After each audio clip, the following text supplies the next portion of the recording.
போன வாரம் இந்த மாதிரி ஒரு சண்டேல தான் பாட்டெல்லாம் பாடி என்னை வண்டியில மாம்பாக்கம் கூட்டிட்டு போனாரு.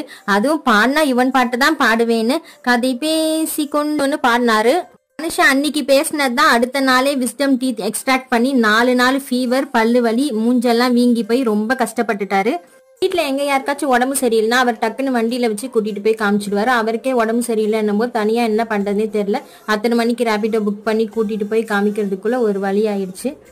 ஒரு வாரம் தயிர் சாதம், இட்லி, காரம் இல்லாத சாம்பார்னு அவரோட சேர்ந்து நாங்க எல்லாருமே ரொம்ப கஷ்டப்பட்டுட்டோம். நல்ல சின்ன ப்ராப்ளமா இருக்கும் போதே டக்குன்னு பாத்துடுங்க, இல்ல ரொம்ப சிவியரா கொண்டு போய் விட்டுடும்.